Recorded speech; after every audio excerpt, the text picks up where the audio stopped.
চিনি দ্রোণকে বলে, আপনার একবার কর্তামাকে হাসপাতালে দেখতে যাওয়া উচিত।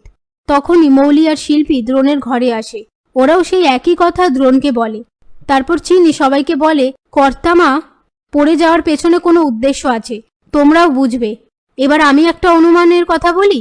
আমার ধারণা এবার কর্তামা স্মৃতি চলে যাওয়ার নাটক করবে। সেই মুহূর্তে দ্রোণকে ডক্টর মুখার্জি ফোন করে বলে, কর্তামায়ের জ্ঞান ফিরেছে, কিন্তু উনি কাউকে চিনতে পারছেন না, মনে হয় ওনার স্মৃতিশক্তি লোপ পেয়েছে। এই বলে ফোনটা রেখে দেয়। এরপর দ্রোণ চিনিকে বলে, তুমি ঠিকই বলেছিলে, ঠাম্মির মেমোরি লস হয়েছে। এই বলে দ্রোণ বাইরে এসে দেখে তার বাবাকে। দ্রোণ তার বাবাকে জিজ্ঞেস করে, তুমি এখানে কি করছো? তার বাবা দ্রোণকে বলে, আমার মায়ের জন্য যে সব থেকে ভালো ডাক্তার তাকেই হাতে পায়ে ধরে নিয়ে যেতে এসেছি।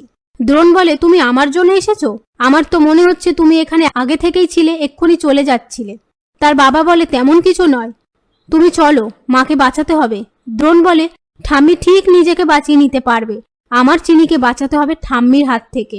এদিকে হেমাঙ্গিনী জ্ঞান ফিরে এলে সে কাউকে চিনতে না পারার নাটক করে। সেটা দেখে বাড়ির সবাই চিন্তিত হয়ে কান্নাকাটি করতে থাকে। ওদিকে চিনি গানের খাতায় যে গানটা পড়ে মুখস্থ করেছিল সেই গানটা হাতে ব্যথা নিয়ে লিখতে যায়, কিন্তু হাতে অসহ্য ব্যথায় লিখতে পারে না। নিজেই বলতে থাকে যে যতই হাতে ব্যথা করুক, আমার মনে থাকতে থাকতে সংকেতগুলো লিখে ফেলতে হবে।